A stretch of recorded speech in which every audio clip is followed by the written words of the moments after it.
The Ultraversity, Part 4. Its program.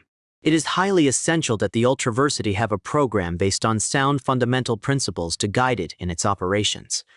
Since a program that cannot fail is required, all the politically constituted systems now in operation, and all that have been tried, are eliminated from consideration as all have failed.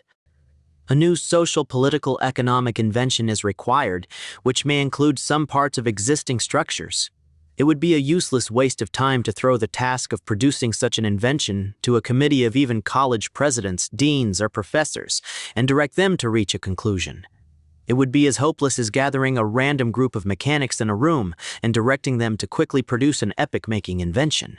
Great social, economic, mechanical, or scientific inventions or discoveries are not created in that way. The social and economic discovery which is required in order to make the efforts of the Ultraversity fruitful and successful is available. The idea of the Ultraversity itself, heretofore presented, is one part of the discovery. The program for the Ultraversity is another part.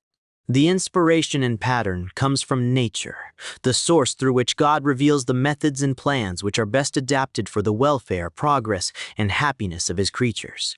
If this social, economic, and political invention, which I present as the program for the Ultraversity, must have a name, it could be called Eutocracy, which means the best form of government. Its aim is peace on earth, goodwill among men. Loyalty to truth and harmony with nature will produce this result. The Ultraversity will have to establish a new foundation for our economic structure.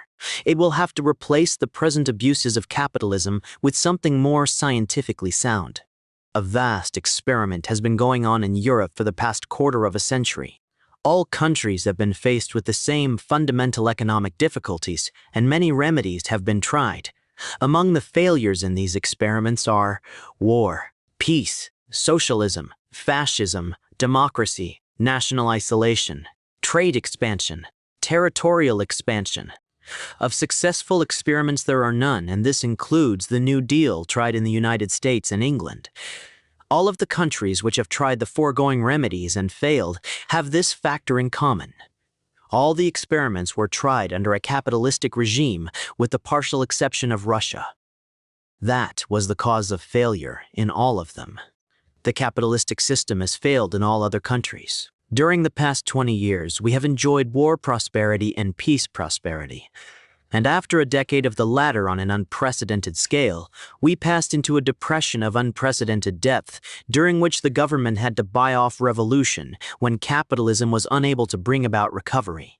The failure of capitalism is unexplainable under any theory that assumes capitalism is a practical, stable system for operating the economic circuit, and that its continuance in the present form is justified.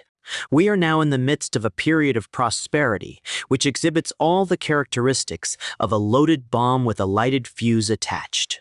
It is the duty of the Ultraversity to prevent the explosion from taking place. The principal cause of our economic difficulties is ignorance in high places as well as in the ranks. As usual, the ignorance is accompanied by selfishness, arrogance, and dishonesty.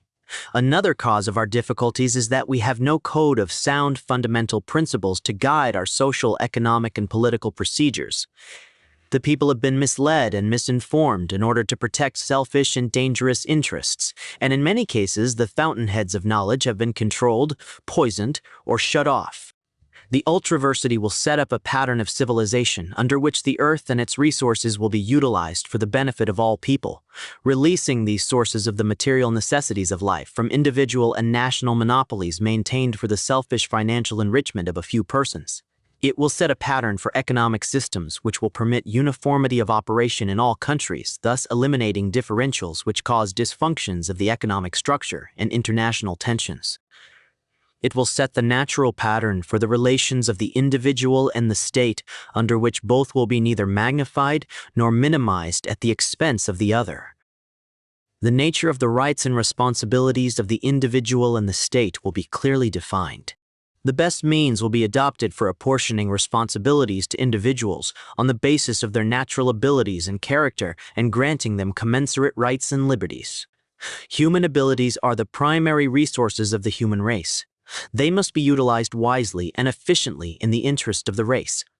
The basic principles upon which a stable social, economic, governmental manifold, the program of the Ultraversity, is founded are outlined in the following sections.